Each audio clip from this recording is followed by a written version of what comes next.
Warahmatullahi wabarakatuh.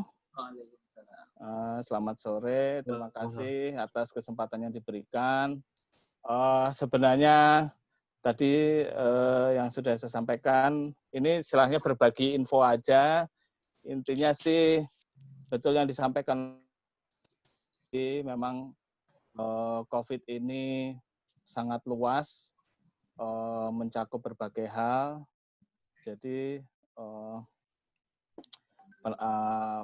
bidang penelitian dan sebagainya masih terus berjalan. Jadi kita masih belum tahu sebenarnya ini endingnya nanti COVID-19 seperti apa.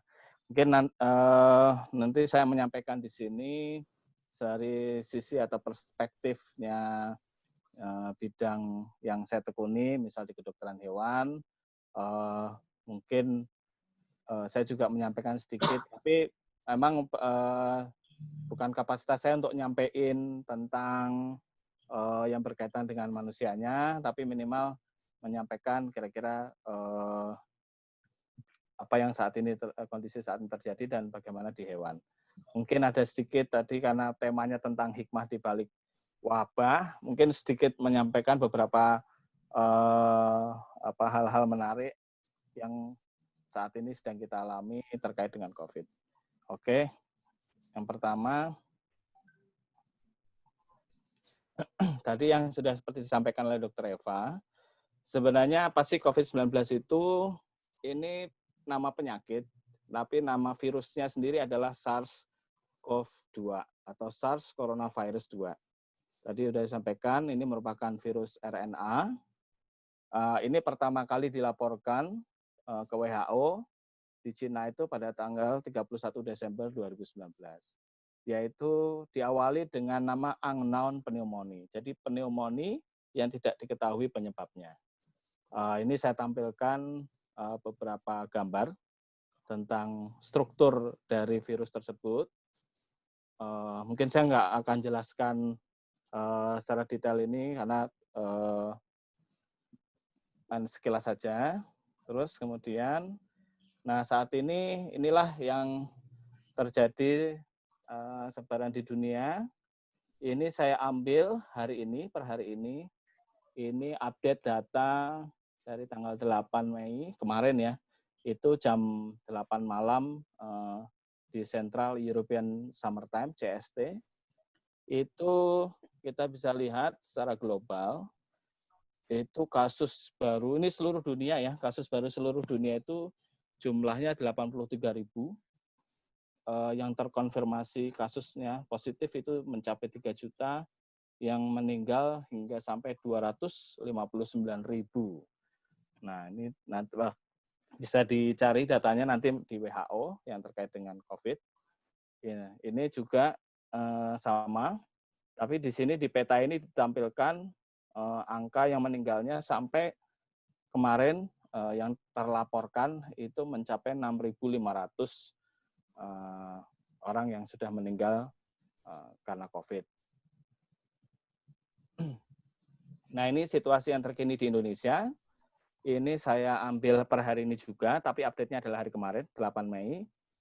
Itu dari yang positif itu kurang lebih ada 13.000, terus kemudian yang sembuh sudah mencapai 2.400, yang meninggal dunia itu 943. Ini kayaknya setiap hari juga sudah diumumkan oleh Pak Yuri, juru bicara dari gugus COVID. Kita lihat aja di peta itu, kalau udah warna merah itu berarti terdapat kasus COVID-nya udah di atas 50 individu. Nah, ini juga semakin hari meningkat, apalagi sekarang dilaporkan di beberapa daerah sudah mulai naik angkanya. Nah, ini juga perlu menjadi perhatian juga. Oke, nah ini yang saya juga cuplik dari data di Indonesia, covid19.go.id. Per hari kemarin itu di DKI Jakarta sudah mau 5.000 yang positif. Di Jawa Barat sudah 1.400-an, di Jawa Timur 1.200, Jawa Tengah 933.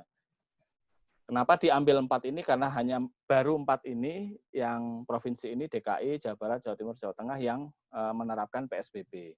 Masih ada 22 kabupaten lainnya. Ini yang jadi fokus. Ini sebaran di Jakarta, tadi juga saya ambil dari coronajakarta.go.id. Kita bisa lihat, kayaknya hampir seluruh Jakarta sudah ini ya, sudah terdapat infeksi yang positif. Oke, mungkin ini sekilas saja karena kapasitasnya mungkin ini nanti Dr. Eva juga bisa menambahkan. Jadi untuk mendeteksi COVID-19 ini ada 2 jenis tes, yaitu viral test untuk melihat antigennya, untuk tahu apakah ada infeksi virus atau tidak di tubuh kita dengan mengambil swab, bisa swab dari hidung, swab dari, nanti saya jelaskan di slide berikutnya. Kemudian yang kedua, dengan antibody test, yaitu untuk mengetahui apakah kita sudah terinfeksi sebelumnya, yaitu dengan deteksi keberadaan antibody. Salah satunya rapid test, tapi sebenarnya antibody test ini macam-macam. Ada menggunakan radioimmunoassay, enzim immunoassay, dan sebagainya. Banyak, tapi nggak akan saya jabarkan di sini. Oke, terus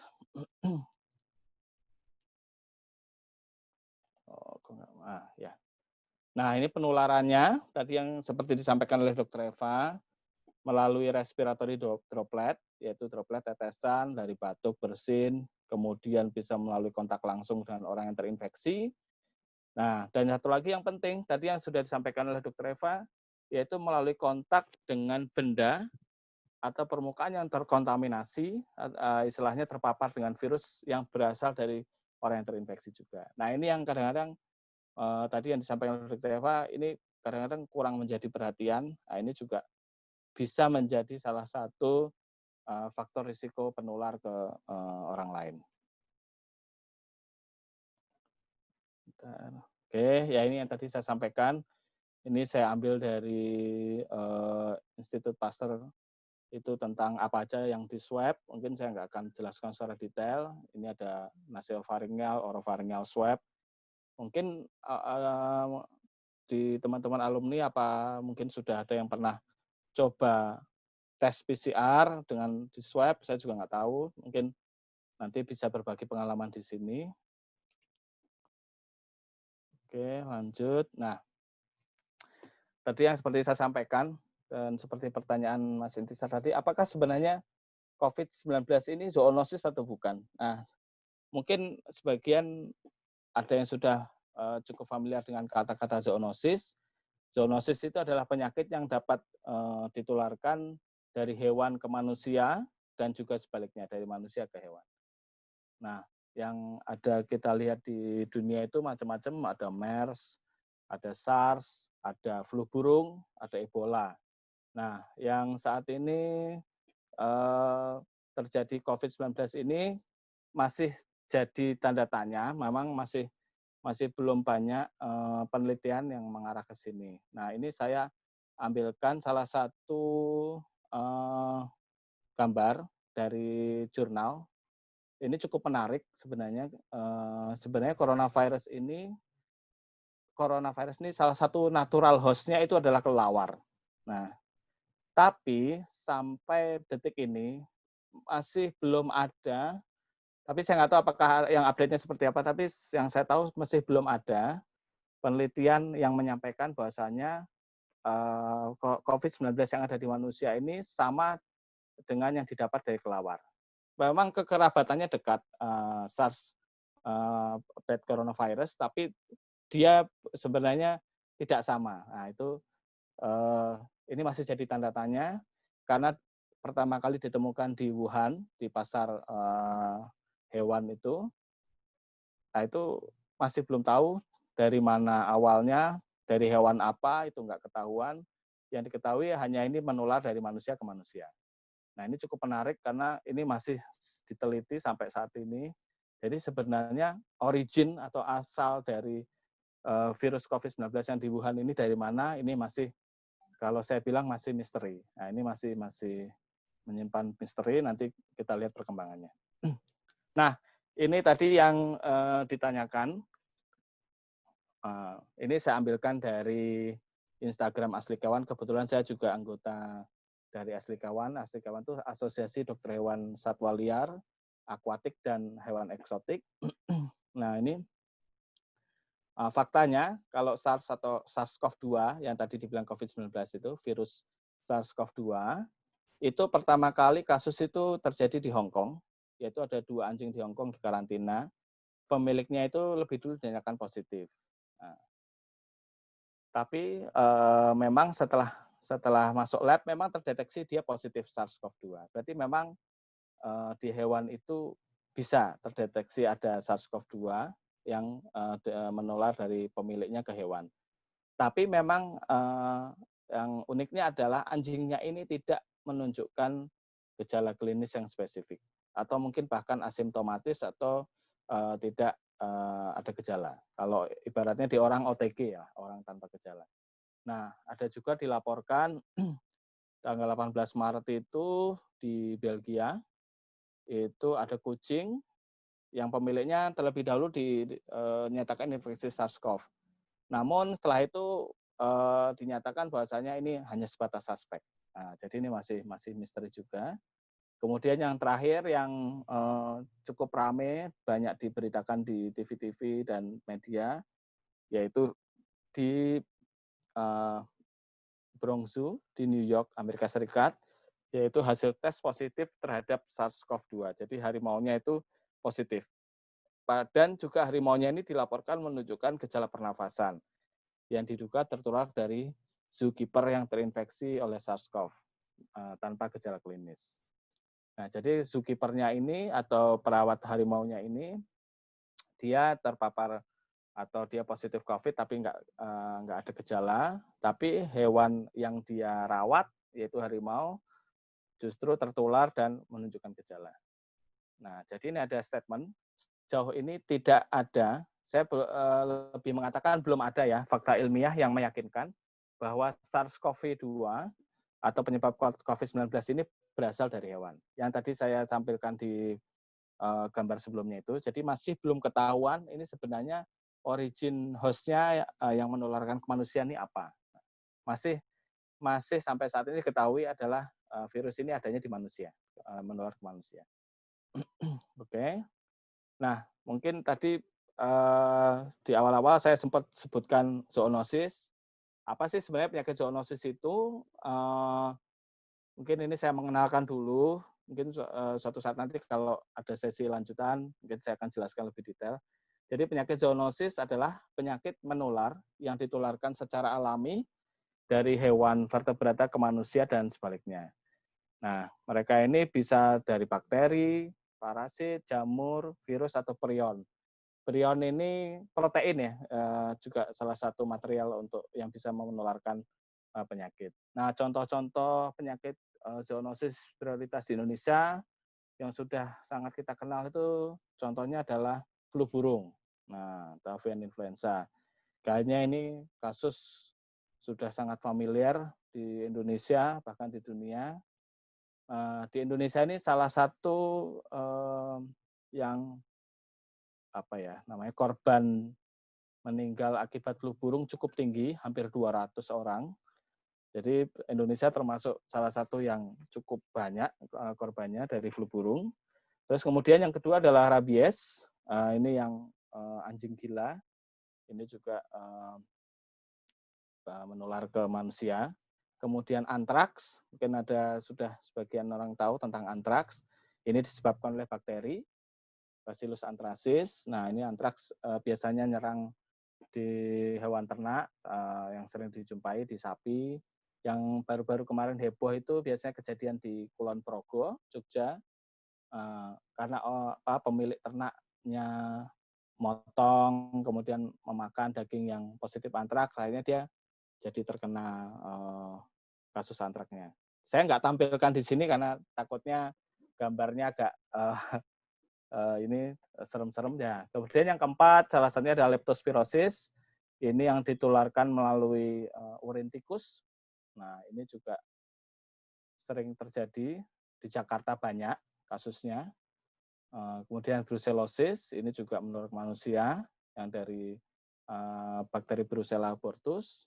Yang lainnya macam-macam, ada tuberkulosis, salmonella, schistosoma itu adalah cacing, ada Q fever, ada Campylobacter dan lain-lain.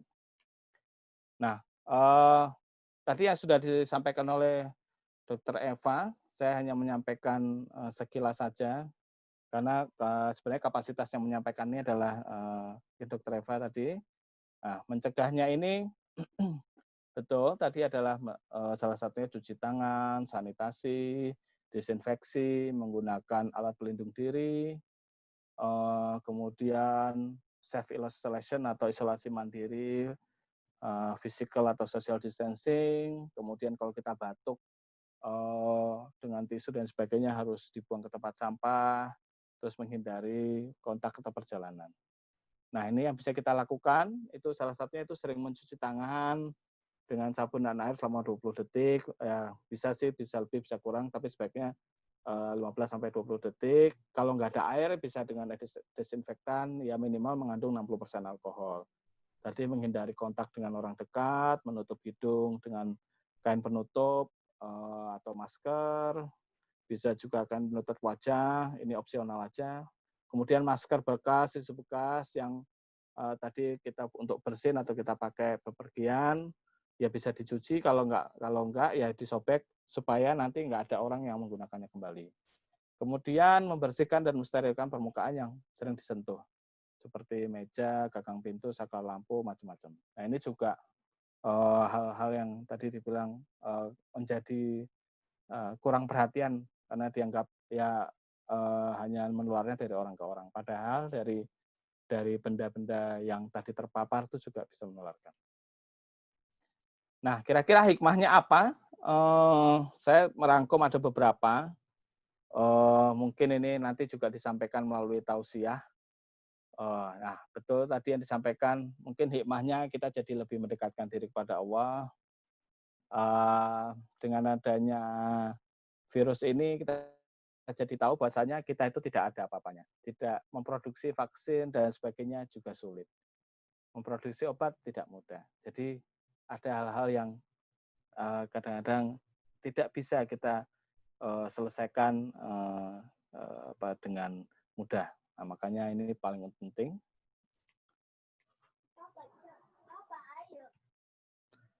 Ya, ini fotonya. Nah, kedua itu apa hikmahnya? Yaitu kita menjaga kesehatan diri dan keluarga. Nah, ini saya ambilkan cuplikannya dari Kementerian Kesehatan.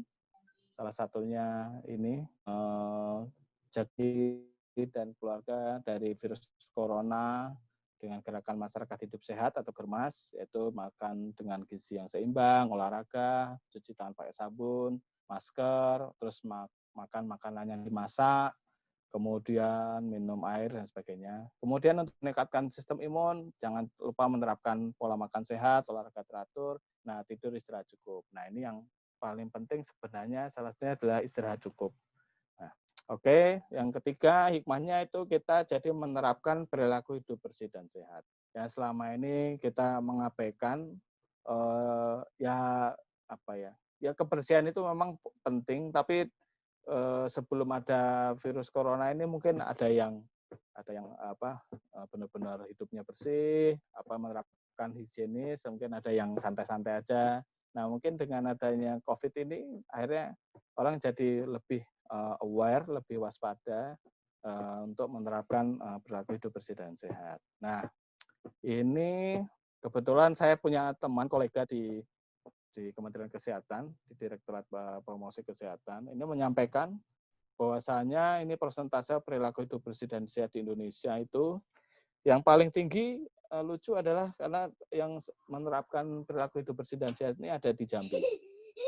Disusul kemudian di Jawa Barat, Kalimantan Utara, Maluku Utara, dan sebagainya. Nah, jadi, tapi ini berdasarkan pelaporan. Nah, ini saya kasih contoh karena kita seringkali mungkin ya para ibu-ibu ataupun mungkin juga bapak-bapak sering ke pasar sebagainya. Ini saya sharing gambar aja supaya nggak bosen gitu. Jadi salah satu praktek perilaku hidup bersih dan sehat. Ini bisa diaplikasikan nggak hanya di pasar sih, di rumah juga bisa. Misalnya kita buang sampah pada tempatnya, kemudian cuci tangan dengan sabun, seharusnya merokok harus pada tempatnya. Kemudian pakai masker jika batuk atau pilek, ini juga selain menghindarkan kita tertular orang lain, juga kita tidak menularkan ke orang lain. Kemudian tidak boleh buang ludah sembarangan. Kemudian biasakan untuk menutup makanan dengan ditudung saji atau apa, karena banyak beberapa penyakit yang bisa ditularkan dari atau melalui vektor seperti lalat dan sebagainya. Nah, kemudian biasakan dengan menggunakan APD, ini kalau contoh di pasar, terus petugas kebersihan. Nah, ini kalau orang di pasar jaga lapaknya bersih. Nah, jangan sampai ada yang seperti ini ya. Ada juga orang buang air besar atau kecil tidak pada tempatnya. Nah, kemudian hikmahnya lagi, untuk kita tidak mengkonsumsi daging satwa liar. Nah, seperti yang tadi kita ketahui, bahwasanya salah satu natural host atau inang murninya dari inang alami dari coronavirus ini adalah kelawar. Nah, masih banyak kita jumpai, bahkan saya sendiri sempat mengunjungi beberapa kota di Indonesia karena pekerjaan juga. Jadi banyak dijumpai kebiasaan yaitu mengkonsumsi daging satwa liar. Ya, ini salah satu ilustrasi.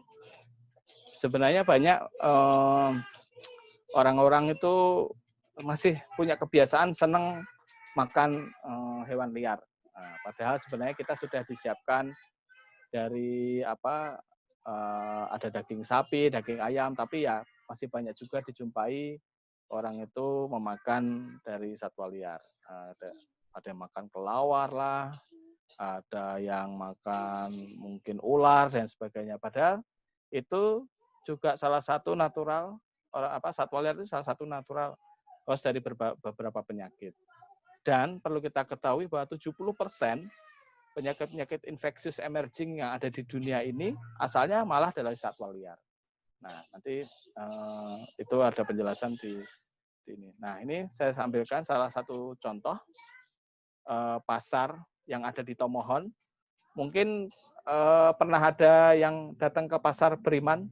Tomohon namanya pasar Beriman, tapi jualnya makanan-makanan yang seperti ini, ada kelawar, ada ular, ada mohon maaf, ada kucing, ada anjing yang ini banyak di ini. Nah, ini juga sangat berisiko menularkan penyakit. Memang betul yang dijual itu sudah dimasak dan sebagainya, tapi orang-orang yang menjual ataupun memperdagangkan ini juga sangat berisiko, gitu, berisiko tertular. Bahkan kalau kita kontak dengan orang tersebut juga bisa tertular. Nah, ini sebaiknya kita tidak, kalau saya lebih mengatakan tidak mengkonsumsi daging ini. Kemudian tidak mengkonsumsi makanan yang tidak diproses secara higienis dan tidak dimasak atau tidak dimasak dengan sempurna. Nah, sebaiknya kalau bisa kita menerapkan istilahnya memasak sesuatu dengan sempurna, jangan sering-sering masak setengah matang lah ibaratnya gitu. Walaupun mungkin ada beberapa yang makanan setengah matang tuh enak kayak steak dan sebagainya. Ini sebenarnya juga cukup berisiko. Ada beberapa penyakit yang ditularkan melalui daging yang tidak dimasak dengan sempurna. Nah, tadi yang tidak dimasak dengan sempurna itu bisa terjadi dua, infeksi bakteri dan infeksi parasit. Nah, infeksi bakteri bisa ada E. coli, salmonellosis, ada listeriosis, campylobacteriosis. Kalau parasit bisa cacing, bisa jadi ada telur cacing dan sebagainya. Nah, ini saya ngambil satu contoh aja yang sering kita temui, yaitu cacing pita, Taeniasis. Ini kasusnya juga tinggi di Indonesia. Nah, itu kita makan daging sapi, itu ada babi juga ya, tapi yang kita kan daging sapi yang tidak dimasak sempurna, yang dimungkinkan sebenarnya juga ada cysticercus di dalam otot daging sapinya yang kita makan, akhirnya perut kita bisa ada cacing pitanya. Dan mungkin masih banyak yang lain juga, selain Taenia juga ada nematoda dan sebagainya. Nah, kemudian ini yang contoh antraks. Antraks juga sama, tadi kita makan daging antraks yang mungkin tidak dimasak dengan sempurna dan sebagainya, akhirnya bisa menularkan. Nah, yang keenam itu peningkatan kewaspadaan dengan memeriksakan kesehatan secara berkala. Ya, dengan adanya COVID ini mungkin yang dulu orang tidak terlalu khawatir, merasa sehat-sehat aja. Ini jadi mungkin ke depan kita juga harus lebih mulai waspada, mulai membiasakan diri, apalagi yang ya kayak saya udah umurnya udah di atas 30-an itu harus sering-sering periksa gitu. Kira-kira apa bahaya yang ada di dalam tubuh kita. Itu penting juga dan menurut kita itu adalah istilahnya kita punya kewaspadaan dini lah. Kemudian ya tadi dengan adanya COVID ini sebenarnya kita jadi apa ya meningkatkan kepedulian atau kemanusiaan terhadap sesama. Tadi yang seperti disampaikan oleh teman-teman juga Dr. Eva, bahwasanya banyak dari kasus COVID ini banyak sekali terjadi permasalahan ya khususnya bagi orang-orang yang masalah ekonomi dan sebagainya. Nah, harapannya dengan adanya wabah ini bagi kita yang mungkin memiliki sedikit rezeki itu bisa menyisihkan ataupun mungkin bisa membantu sama. Saya mengambil quote yang cukup bagus, ini saya senang sih. Jadi kalimatnya adalah no one has ever become poor by giving. Jadi sebenarnya tidak ada kejadian orang itu menjadi miskin dengan cara dengan memberi. Ya, jadi dengan kita memberi bantuan ke orang itu tidak ada rumusnya kita jadi miskin. Nah, sama dengan sedekah itu, jadi tidak akan membuat kita miskin. Ini penting, mungkin perlu jadi salah satu renungan buat kita juga. Oke, kemudian yang ke-8 itu menyayangi makhluk hidup. Yaitu dengan kita tadi tahu ya adanya COVID-19 yang ditularkan ke hewan dan sebagainya. Ya sebenarnya tidak hanya masalah itu, tapi intinya adalah kita harus menyayangi hewan-hewan yang ada di sekitar kita. Termasuk juga nggak hanya hewan peliharaan, tapi juga hewan-hewan yang satwa liar yang ada di sekitar kita. Misal salah satunya di dekat rumah kita ada mungkin sarang kelelawar atau apa. Nah itu kita jangan sampai karena wah ini mentang-mentang coronavirus ada di kelelawar, akhirnya kita jadi orang udah dimusnahkan aja. Nah ini pembelajaran menarik karena ada beberapa daerah itu yang sudah istilahnya sudah ketakutan dengan ini atau mungkin misinformasi tentang coronavirus dianggapnya ini sumbernya dari kelelawar yang akhirnya orang itu jadi membunuh kelelawar yang ada di sekitar rumah dan sebagainya. Dan itu salah besar karena itu dapat memicu munculnya penyakit baru. Nah, ini penting. Jadi dengan kita melakukan tindakan-tindakan yang merusak ekosistem atau istilahnya lingkungan sekitar, baik itu dari satwa liarnya maupun lingkungan, itu justru berbahaya karena dapat memunculkan adanya patogen baru. Nah, ini banyak sudah terjadi.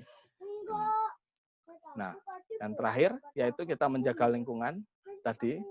Nah, kalau kita lihat ya banyak terjadi seperti deforestasi, alih fungsi lahan, kemudian ada perdagangan satwa liar, ada climate change, perubahan iklim, ada AMR atau antimicrobial resistance, itu juga memicu namanya munculnya penyakit-penyakit baru, penyakit-penyakit zoonosis baru. Nah, tadi kenapa kita perlu memperhatikan lingkungan?